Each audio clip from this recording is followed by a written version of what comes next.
Hi ma'am. Hello ma'am, ఈ Gen Z జనరేషన్లో ఎక్కువగా ఇంటర్ క్యాస్ట్ వల్ల లవ్ మ్యారేజెస్ అనేవి జరుగుతున్నాయి. సో దానికి సపోర్ట్ చేసే ఈ ఫ్రెండ్స్ అనే వాళ్ళు ఉంటారనుకోండి, వాళ్ళకి కానీ లవ్ మ్యారేజ్ చేసుకున్న వాళ్ళకి కూడా ఎలాంటి ఎఫెక్ట్ అవ్వకుండా చేసుకోవాలంటే ఎటువంటి ప్రాసెస్ యూజ్ చేయాలి అంటారు? ఇప్పుడు లవ్ మ్యారేజ్ అనేది ఇప్పుడు సిస్టమ్ కాదు దీపిక. ఎప్పటి నుంచో లవ్ మ్యారేజెస్ ఉన్నాయి, ఇంటర్ కాస్ట్ మ్యారేజెస్ ఉన్నాయి, ఎప్పుడు సొసైటీలోనూ జరుగుతూనే ఉంటాయి. పెళ్ళి అనేది ఏంటంటే ఒక మెచ్యూర్ ఏ జనరేషన్ అయినా కూడా, ఇప్పుడు మా జనరేషన్ అవనివ్వండి, ముందు జనరేషన్ అవనివ్వండి, ఇప్పుడు మీద అవనివ్వండి, జెన్జీ అవనివ్వండి, ఇప్పుడు ఏదో జెన్జీ అని ఒకటి పెట్టుకున్నారు, అది ఎవరో క్రియేట్ చేశారు, అది అలా వైరల్ అయింది. సో ఆ జెన్జీ వాళ్ళు ఇలా ఉండాలి, జెన్జీ వాళ్ళు అలా ఉండాలి, జెన్జీ వాళ్ళు ఇలా ఉంటున్నారు, ఇదంతా అంతా అంటే ట్రాష్ నన్ను అడిగితే. ఏదైనా పిల్లలుగా ఉన్నప్పుడు, యంగేజ్లో ఉన్నప్పుడు, వాళ్ళు టీనేజ్లో ఉన్నప్పుడు కొన్ని చేస్తూ ఉంటారు, అగ్రెసివ్గా ఉంటారు, వాళ్ళు ఎమోషనల్గా ఉంటారు, వాళ్ళు అంతా యాంగర్గా ఉంటారు. ఇవన్నీ కూడా ప్రతి జెన్జీలోనే కాదు, అంటే ఇంటర్ కాస్ట్ మ్యారేజ్లు, సో మెనీ ఇంటర్ కాస్ట్ మ్యారేజెస్లో ఎప్పుడో ఒక 10-15 ఇయర్స్ నుంచి బాగానే జరుగుతున్నాయి. సో ఏ జెన్జీ అయినా లేకపోతే ఏదైనా కూడా పెళ్లి చేసుకున్నప్పుడు ఒక మెచ్యూరిటీ వచ్చిన తర్వాత పెళ్లి చేసుకోవాలి.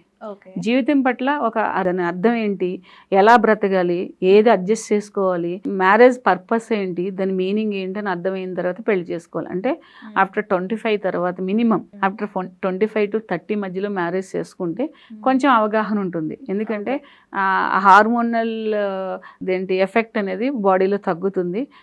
టీనేజ్ నుంచి వాళ్ళు ఒక మెచ్యూర్డ్ ఏజ్లోకి, ఒక యవ్వనంలోకి వెళ్తారు.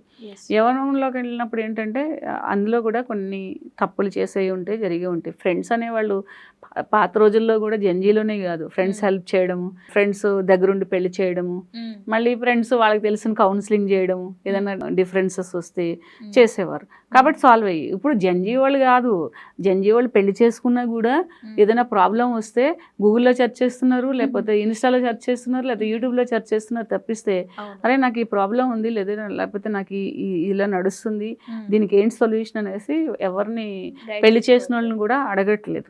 చాలా విచిత్రం ఏంటంటే ఇద్దరే వచ్చి పెళ్లి చేసుకుని వెళ్ళిపోయిన పరిస్థితులు కూడా ఉన్నాయి. ఆర్య సమాజ్ బ్యాన్ కాకముందు, ఆర్య సమాజ్ స్టాప్ చేయకముందు ఇద్దరే వచ్చి కూడా పెళ్లి చేసుకుని మళ్ళీ వాళ్ళ బ్యాగుల్లో వాళ్ళు అన్ని థింగ్స్ పెట్టేసుకుని వాళ్ళు వెళ్ళిపోయిన వాళ్ళు ఉన్నారు.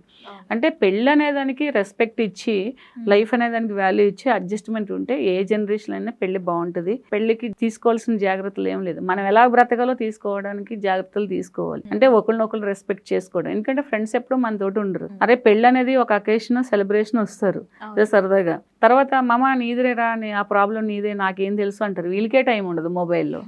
సో వచ్చిన వాళ్ళు సాల్వ్ చేయాలనేది ఏమీ లేదు. పెళ్లి చేసుకున్నప్పుడు ఏంటంటే ఇంటర్ కాస్ట్ అవనివ్వండి, సేమ్ కాస్ట్ అవనివ్వండి, తెలిసిన వాళ్ళు అవనివ్వండి, తెలియని వాళ్ళు అవనివ్వండి, ఒక రిలేషన్లో ఉన్నప్పుడు should respect to the relationship. ఆ రిలేషన్కి రెస్పెక్ట్ ఇవ్వాలి ఫస్ట్. తర్వాత మీరు మ్యారేజ్లోకి వెళ్ళాలి అనుకున్నప్పుడు ఏంటంటే ఒక రెండు కుటుంబాల మధ్యన ఏమేమి సాంప్రదాయాలు కానీ, పద్ధతులు కానీ అలాంటివన్నీ ఉంటాయి. కనీసం అది పాటించకపోయినా వాల్యూస్, ఇప్పుడు మీరు ట్రెడిషన్స్, కస్టమ్స్ మాకు లేవు, మేము జెన్జీ స్టూడెంట్స్, మేము జెన్జీ యూత్ అని అంటున్నారు. సరే, మీ ట్రెడిషన్స్, కస్టమ్స్ ఇలాంటివన్నీ పాటించకపోయినా values of the family, value of the marriage, value of the person, అది డెఫినెట్గా అది తెలుసుకుంటే కనుక ఆ మ్యారేజ్ అనేది సక్సెస్ అవుతుంది. అడ్జస్ట్మెంట్ అనేది ఉండదు ఏది కూడా. అంటే మ్యారేజ్ అంటే అడ్జస్ట్మెంట్ అంటాం కదా, కానీ అండర్స్టాండింగ్. ఇప్పుడు అండర్స్టాండింగ్ అనేది ఉండాలి. అంటే ప్రతిదానికి తొందరపడిపోవడము, ఒక డెసిజన్కి వచ్చేయడము, ఒక ఎండింగ్కి వచ్చేయడము, నేను ఇంక నీతో కలిసి ఉండలేదు, చిన్న చిన్న విషయాలకు కూడా. అంటే నేను కూడా ఉండలేను అంటావు, నువ్వు ఉండలేమన్నావు కదా, నేను ఉండలేను, వెళ్ళిపోతాను అనడము, వెళ్ళిపోయి ఇవన్నీ ఏంటంటే తొందరపడతాము, ఆలోచన విధానంలో తక్కువ అయిపోతుంది.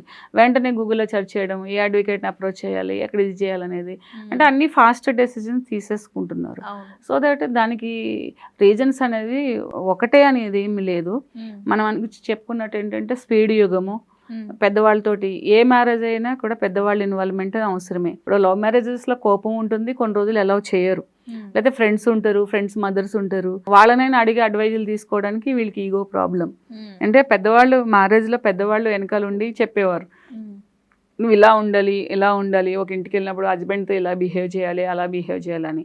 అలాగే హస్బెండ్కి కూడా చెప్పేవారు, ఒక అమ్మాయి నీ లైఫ్లోకి వస్తున్నప్పుడు నువ్వు కొన్ని సందర్భాల్లో ఒక చెల్లిని ట్రీట్ చేసినట్టు, అంటే ఆమెకి ఏం కావాలి ఏంటనేది కన్సర్న్ చూపించాలి, ఒక మదర్ లాగా ఆమె నీ కోసం ఏదైనా చెప్పినప్పుడు నువ్వు ఆలోచించాలి అని అన్ని రకాలు చెప్తారు శాస్త్రంలో కూడా. ఇప్పుడు అలాగే చెప్పకుండానే పెళ్ళిళ్ళు చేసుకుంటున్నారు, తెలియట్లేదు, తెలిస్తే చెప్పినా కూడా ట్రాష్ అంటారు, అంతా మొబైల్ మీద. ఎగైన్ మళ్ళీ వచ్చి అక్కడే పాయింట్ దగ్గర ఆగుతుంది.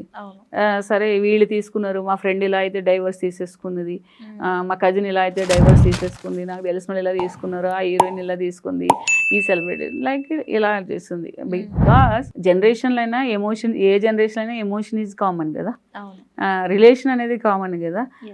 ఇవన్నిటిని పక్కన పెట్టేసి వీళ్ళు ఇలా ఉంటారు పర్టికులర్గా అనేది ఏం లేదు, వాళ్ళు అది అడాప్ట్ చేసుకుంటున్నారు. ఇవన్నీ మాకు చెత్త, మాకు ఆస్తులు కొనము, మేము ఎంజాయ్ చేస్తాము, మా రైట్స్ ఇవి, ఇట్లా మాట్లాడుతున్నారు. కానీ నేనేం చెప్తానంటే అన్నీ ఓకే, ఇప్పుడు జనరేషన్కి గ్యాప్ ఉండాలి, దాంట్లో ఎదుగుదల అనేది హెల్దీగా ఉండాలి. అంటే నేను మాట్లాడేది పర్టికులర్గా ఫ్యామిలీ గురించి, అంటే ఫ్యామిలీ లైఫ్, ఒక మేల్ ఫిమేల్ మధ్య ఉండే ఎమోషన్స్ కానీ, అట్రాక్షన్స్ కానీ, లేకపోతే ఆ రిలేషన్షిప్లో ఉండే వైబ్స్ కానీ గురించి మాట్లాడుతున్నాను. జంజీ అంటే బయట గురించి జరిగేది అని కాదు, సొసైటీలో జరిగేది కాదు. ఇద్దరు పెళ్లి చేసుకున్నప్పుడు ఉండవలసిన వాళ్ళ ఎలా ఉండాలనే దాన్ని మనం, ఎందుకంటే పెళ్ళి అనేది జంజీ వాళ్ళైనా పెళ్లి చేసుకున్న వాళ్ళు ఎలా ఉండాలి, అది నిలబెట్టుకోవాలంటే ఏం చేయాలి, అది పెయిన్ఫుల్గా మారకూడదని అనుకుంటే మనం ఏం నేర్చుకోవాలనేది కొంచెం పెద్దవాళ్ళతో, మనుషులతో ఇంటరాక్ట్ అయితే కొన్ని ప్రాబ్లమ్స్ సాల్వ్ అయిపోతాయి. Okay, exactly ma'am. Thank you so much. Welcome.